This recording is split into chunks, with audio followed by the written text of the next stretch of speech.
Bonjour, je vous présente M. Jalal Samid, enseignant deuxième cycle à lycée qualifiant Msalla, l'Académie régionale Laayoune, Saqi al-Hamra. Aujourd'hui, je vous propose un exercice sur le mouvement d'une particule chargée dans un champ magnétique uniforme et dans un champ électrostatique uniforme. Cet exercice concerne les étudiants de deuxième année baccalauréat sciences maths BIOF. Oui, alors premièrement, on va lire l'énoncé de l'exercice. Un faisceau d'électrons émis par une cathode pénètre par le point A de coordonnées xa égale à moins 0,2 m et ya égale à 0 avec une vitesse v0 égale à v0j, le vecteur, dans une région où règne un champ magnétique uniforme B, normal au plan OXY, où s'effectue le mouvement.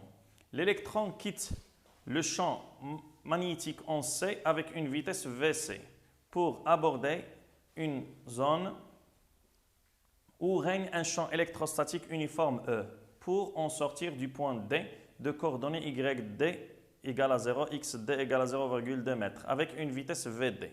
Alors les données, on néglige l'effet du champ de pesanteur sur l'électron. Ça veut dire qu'on va négliger le poids de l'électron car leur masse elle est à peu près négligeable.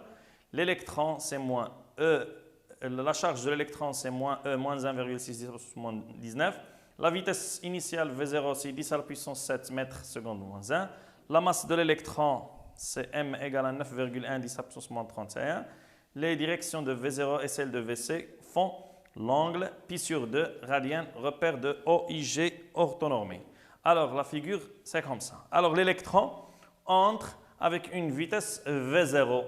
V0, ça c'est la vitesse V0 égale à V0J, ça c'est l'axe OY. Le champ magnétique dans cette zone, c'est le champ B. Il est dirigé vers l'intérieur, B. Oui, alors on va étudier premièrement le mouvement dans cette zone. Deuxièmement, on va étudier le mouvement de l'électron dans la deuxième zone où il règne un champ électrostatique E. Alors, étude du mouvement de l'électron dans le champ B. En appliquant la deuxième loi de Newton, montrer que le mouvement de l'électron est uniforme et que le mouvement de l'électron est circulaire. Alors, pour appliquer toujours la deuxième loi de Newton, on va faire le bilan des forces exercées sur l'électron. Alors, comme vous voyez l'électron ici soumis à une seule force, la force est appelée la force de Lorentz, car il existe ici un champ magnétique qui est B uniforme. Alors la force seulement, c'est la force de Lorentz. Alors, premièrement, bilan des forces. Alors, question 1.1. Bilan des forces.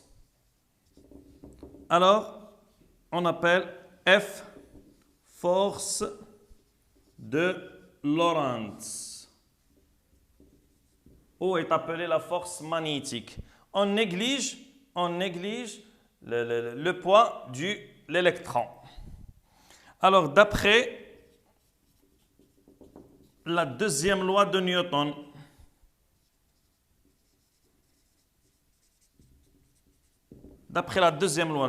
la force F égale à MAG.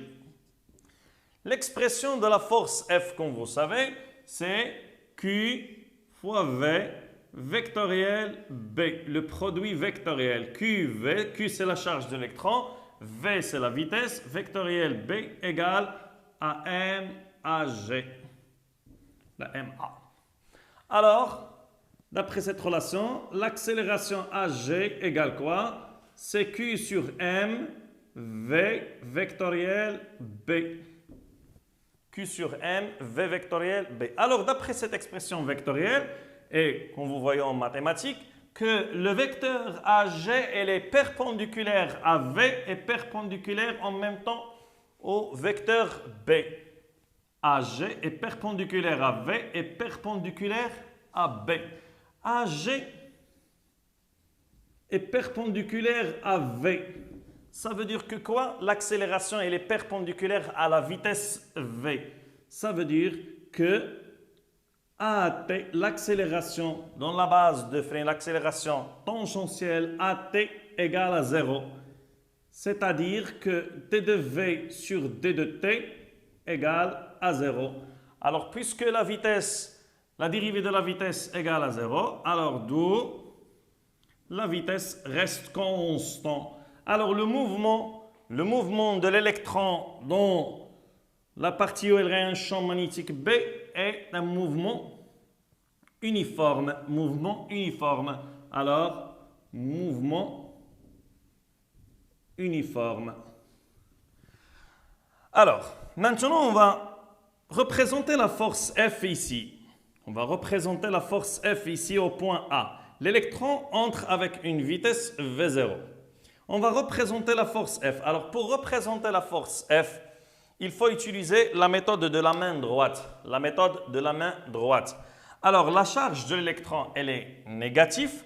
Alors, ça c'est le sens de la vitesse. Ça, c'est le champ B, elle est dirigée vers l'intérieur. Mais puisque la charge des électrons, elle est négative, alors le sens de la force F est dans le sens du gauche vers la droite. Du gauche vers la droite. Alors au point A, ça c'est la force F. La force de Lorentz. À chaque point, elle est dirigée, la force F, elle est dirigée vers le centre. On dit qu'elle est centripète. Centripète. Alors ça c'est la force F. Alors on met ici la base de freinée. Ça c'est U. Et ça c'est N. N, elle est perpendiculaire à U. Et U, elle est parallèle avec le vecteur V0. Alors, l'accélération AG égale à Q sur M, V vectoriel B.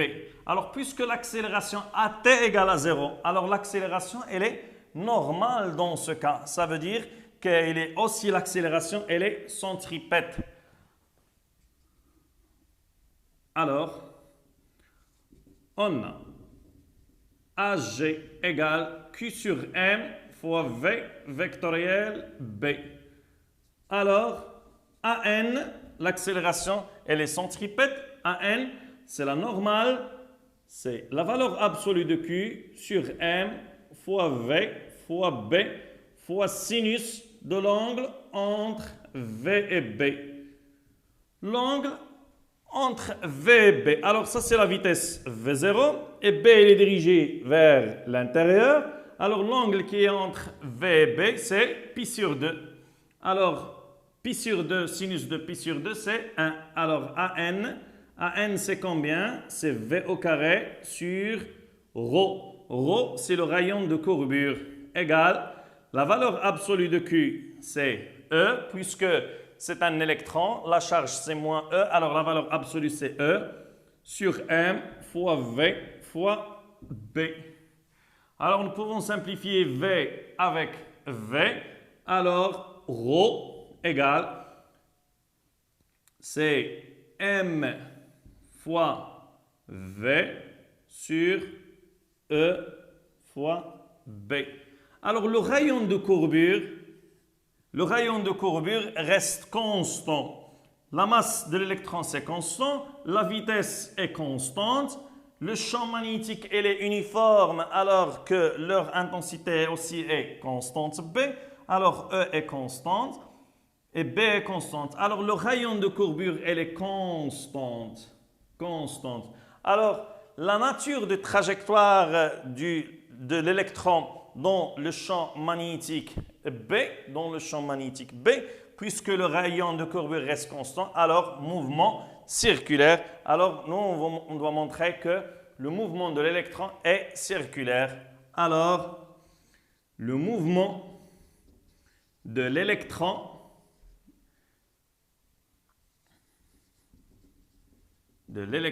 est circulaire.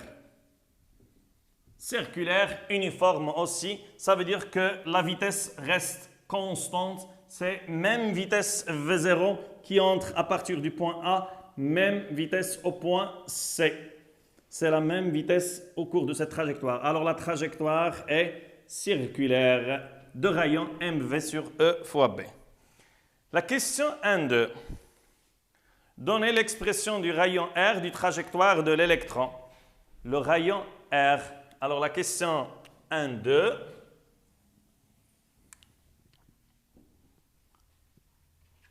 Le rayon R. Alors le rayon R de la trajectoire, alors on a montré que le rayon de courbure reste constant. Alors le rayon de la trajectoire, c'est le rayon de la trajectoire R égale quoi? C'est le même rayon de courbure, c'est M fois V0, M fois V0 sur E fois B. Pourquoi V0? Car la vitesse reste constante au cours du mouvement de l'électron dans la partie où il règne un champ magnétique B. Alors, R, c'est M fois V0. Ça, c'est le rayon de la trajectoire de l'électron dans le champ magnétique B. La question 1.3, c'est de calculer la valeur de l'intensité de B. La valeur de B. Alors, le rayon de notre trajectoire, c'est combien? Alors, comme vous voyez ici, le rayon de la trajectoire, c'est OA. OA. Et on a les coordonnées du point A. Alors, les coordonnées du point A, c'est combien? C'est XA égale à moins 0,2 mètres, YA égale à 0. Alors, le rayon R, c'est OA égale à la valeur absolue de XA, car XA, il est négatif. Et on va déterminer la valeur du champ magnétique B à partir de l'expression. Alors, 1, 3.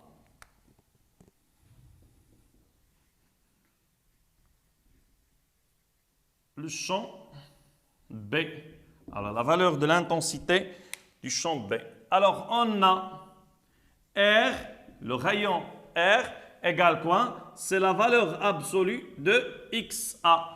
La valeur absolue de XA, c'est combien? C'est 0,2 mètres.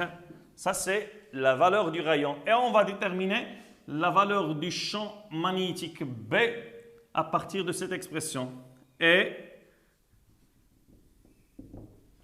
B égale quoi à partir de cette expression? C'est M fois V0 sur E fois R.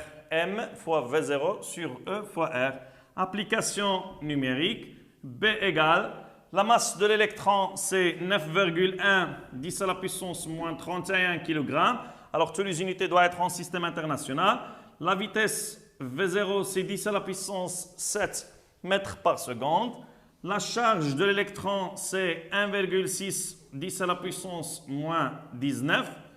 Et le rayon R, c'est la valeur absolue de XA, c'est 0,2 mètres.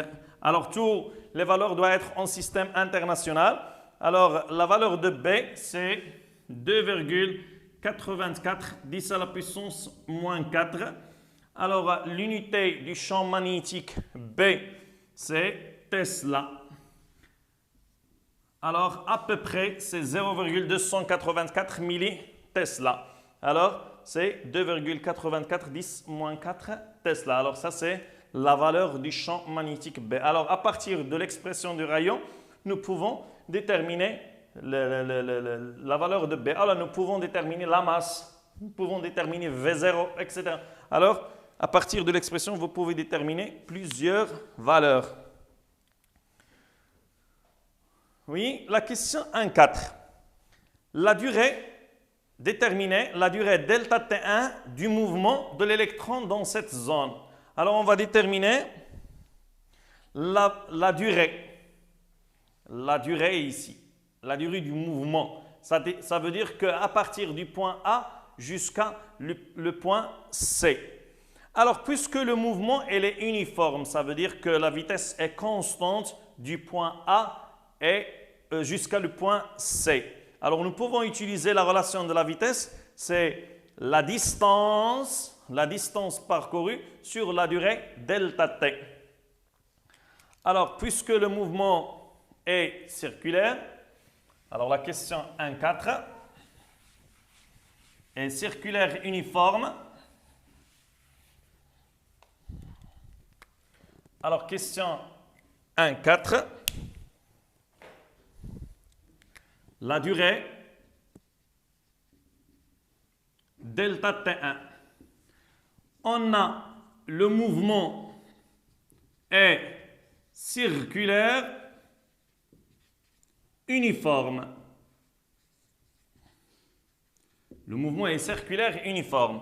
Alors, la vitesse V égale quoi? Alors, la vitesse V0, c'est quoi? C'est la longueur de l'arc AC sur la durée delta T1. La longueur de l'arc AC sur la durée delta T1. Alors, on va déterminer delta T1. C'est quoi delta T1? C'est AC, la longueur de l'arc, sur V0. La longueur de l'arc, c'est combien la longueur de cet arc?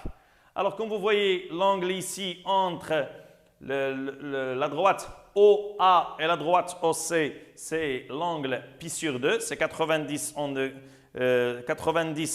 degrés, mais en rad, c'est pi sur 2. Et les données, les données ici. Alors, les directions de V0 et celles de VC vont un angle de pi sur 2 radiens. Alors, ici, l'angle ici, c'est pi sur 2. Alors, la longueur de l'arc AC, c'est le rayon multiplié fois l'angle. Alors, AC égale quoi? C'est R fois l'angle pi sur 2 sur V0. Alors, l'angle doit être en rad. La relation entre l'abscisse curviligne et l'abscisse angulaire, c'est que la longueur de l'arc AC, c'est le rayon R fois θ, tel que l'angle θ, c'est pi sur 2. Alors, c'est R fois pi sur 2 sur V0. Alors, R, c'est toujours 0,2. Application numérique.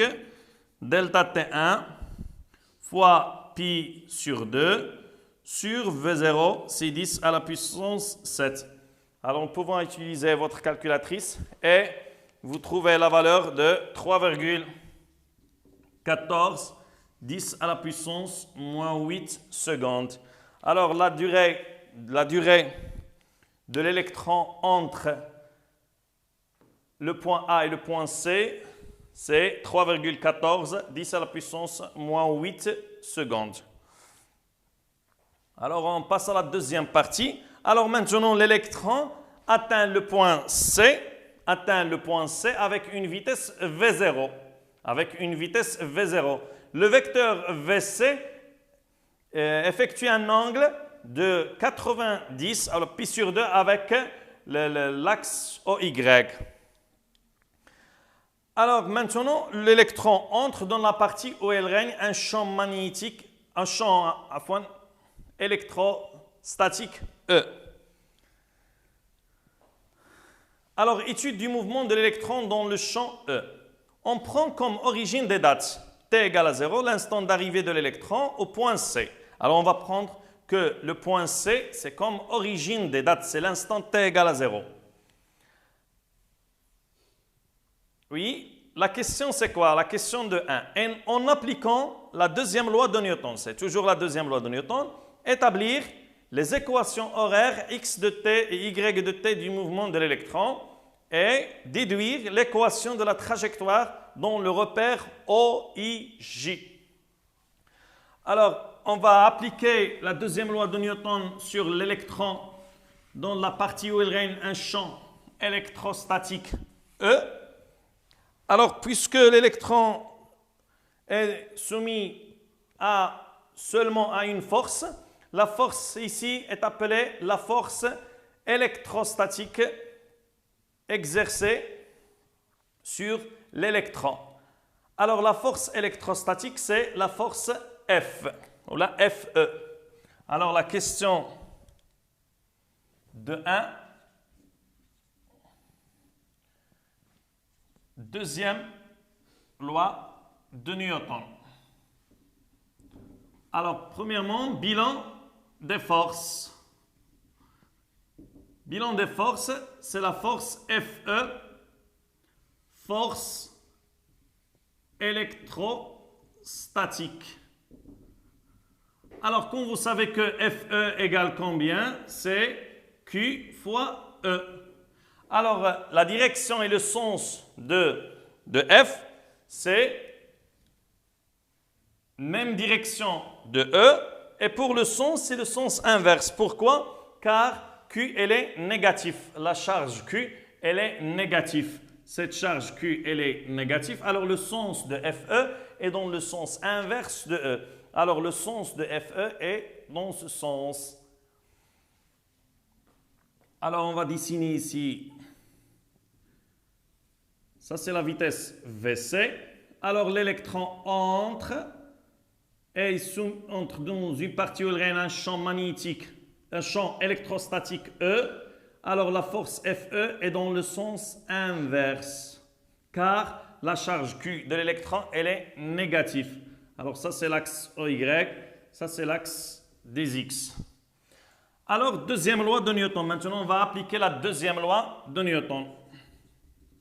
Deuxième loi de Newton. Alors, la deuxième loi de Newton, c'est FE égale ma, ou AG, c'est l'accélération. Alors, FE, c'est quoi? C'est Q fois E égale ma. Alors, l'accélération A égale quoi? C'est Q sur M fois E. Alors, ça, c'est l'accélération, c'est Q sur M fois E égale moins E. La valeur de Q, c'est moins E. Alors, A, c'est moins E sur M fois E. Alors, maintenant, on va projeter la relation vectorielle de l'accélération sur les axes OX et l'axe OY. Alors, ça, c'est l'expression de l'accélération. Alors, par projection sur OXY, la projection sur l'axe OXY. Alors, les coordonnées de l'accélération dans le repère OXY, ce sont AX et AY. Alors, A, les coordonnées, c'est AX, AY. Alors, on va projeter cette relation, moins E sur E fois E. La projection de E sur l'axe OX. Alors, quand vous voyez que E elle est perpendiculaire sur l'axe OX, alors c'est 0. La projection de E sur l'axe OY, alors c'est la même, alors car E elle est parallèle avec l'axe OY. Alors, c'est quoi? C'est moins E sur M fois E. E, c'est la valeur du champ électrostatique E. Alors, à partir de cette relation, nous pouvons déterminer les équations différentielles d de Vx sur d de t égale à 0 et d de Vy sur d de t égale moins E sur M fois E.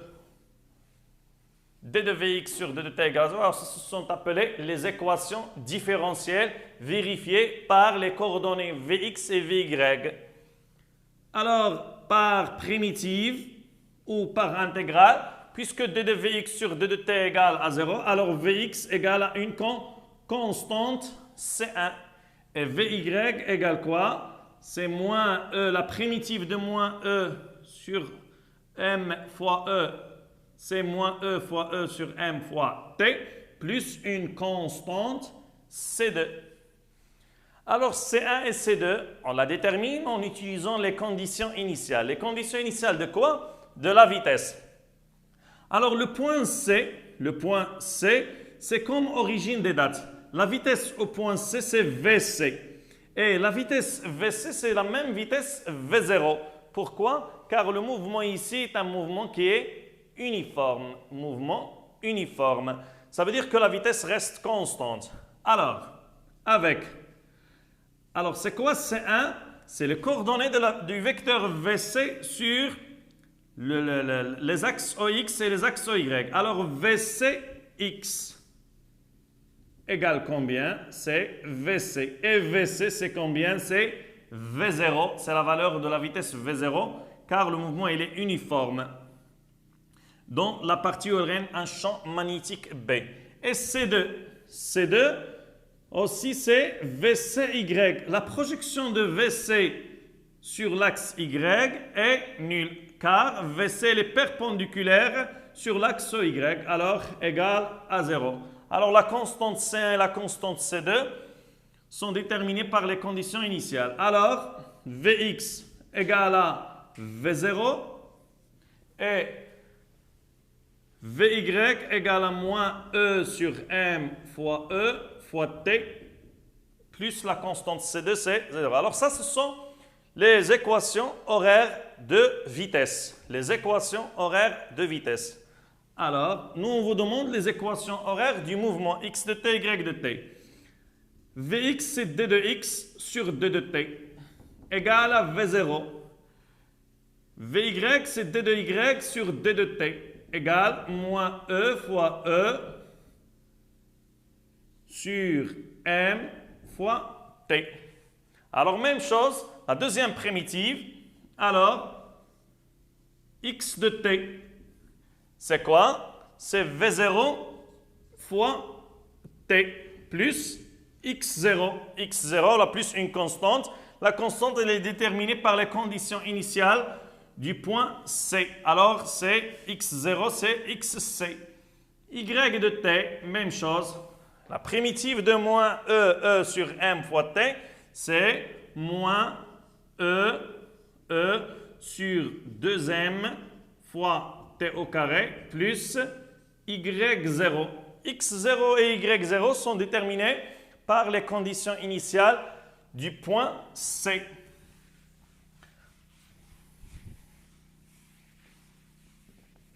Alors, avec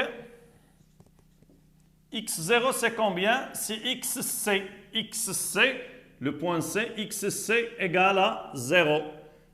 Et Y0 égale à YC. C'est combien YC? C'est la distance OC. Et c'est combien la distance OC? C'est le rayon de la trajectoire dans la partie 1. C'est R égale à 0,2 mètres. Alors, les équations horaires du mouvement demandé sont quoi? X de t égale quoi? C'est V0 fois t. Et Y de t, c'est moins E fois E sur 2m fois t au carré plus 0,2. Alors ça, ce sont les expressions des équations horaires vérifiées par x de t et y de t. Alors ça, ce sont les équations. En déduire l'équation du trajectoire. En déduire l'équation du trajectoire dans le repère OIJ. Alors, comment on détermine l'équation du trajectoire? Alors, elle est simple. C'est seulement d'éliminer le temps à partir de x et de le remplacer dans y. Ça veut dire d'écrire la fonction y en fonction de x. Alors, l'équation du trajectoire. Alors, l'équation du trajectoire. Alors, on a x égale à v0 fois t. Ça veut dire que t égale combien à partir de cette relation? C'est x sur v0. On remplace dans y de t. Alors, on va remplacer ici dans y de t. Alors, devient quoi? Y de x. Y de x. Moins e fois e sur 2m fois quoi? X sur V0. On va remplacer t par x sur V0. C'est x sur V0 au carré plus 0,2. Alors ça, c'est l'équation du trajectoire. Alors comme vous voyez, polynôme de deuxième degré. Alors la trajectoire de l'électron dans la partie où il règne un champ électrique, c'est la trajectoire est parabolique. La trajectoire est parabolique. Alors, la deuxième question de 2. Calculer la valeur de l'intensité E. Alors, comment on va déterminer la valeur de l'intensité E? Alors, l'électron, comme on a vu dans l'énoncé, l'électron sort du point D. L'électron va sortir du point D. Alors, les caractéristiques du point D, ce sont XD égale à 0,2 et YD égale à 0. Alors, à partir des coordonnées du point D, nous pouvons déterminer la valeur de l'intensité du E.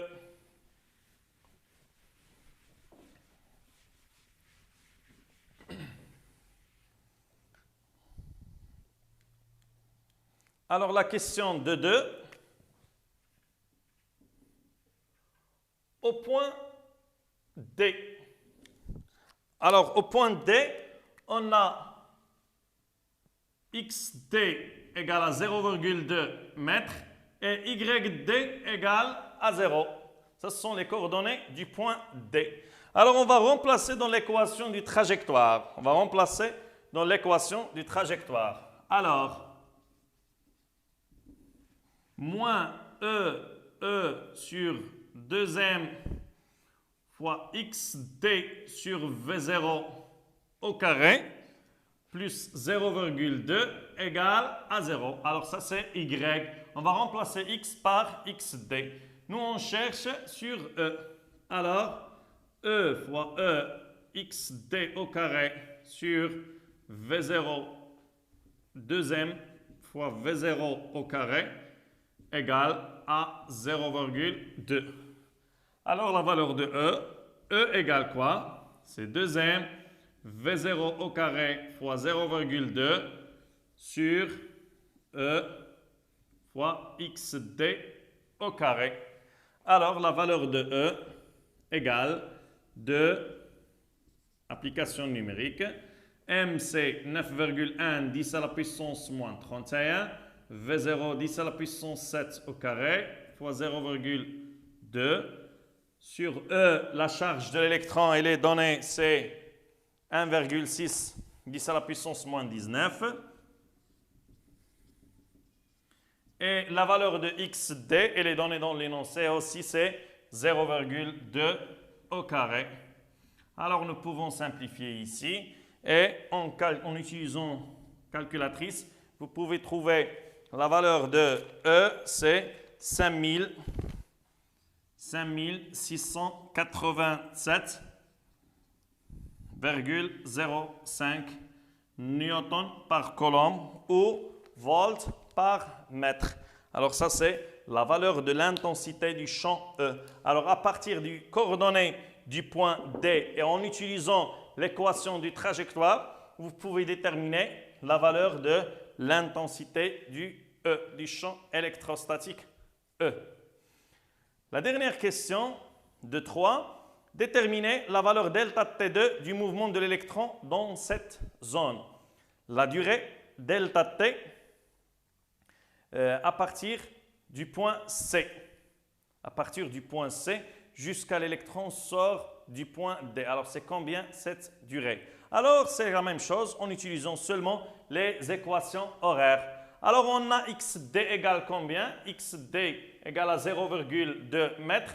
Et vous avez aussi l'équation horaire, c'est x de t égale à V0 fois t. Alors nous pouvons déterminer la durée delta T2. Nous détermine l'instant où l'électron arrive au point D. Nous pouvons déterminer la durée delta T2. Alors au point, la question de 3, au point D, XD égale à 0,2 mètres. Alors XD, c'est combien? À partir de l'équation horaire, c'est V0 fois TD égale à 0,2 mètres.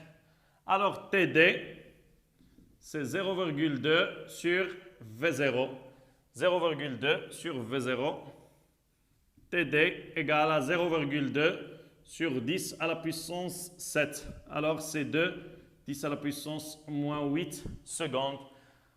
Alors, ça, c'est l'instant TD. Alors, delta T2, c'est quoi? C'est l'instant TD moins l'instant TC. Alors, puisque on choisit le point C comme origine des dates, alors TC égale à 0. Alors, c'est delta T2, c'est 2, 10 à la puissance moins 8 secondes. Alors, nous pouvons utiliser une deuxième méthode si on remplace dans Y. Si on remplace dans Y. Et vous utilisez YD égale à 0. YD égale à 0. Et vous déterminez à partir de Y l'instant TD. C'est la même chose. C'est moins EE sur 2M fois TD au carré plus 0,2. Et vous déterminez TD. Alors, on va trouver le même résultat.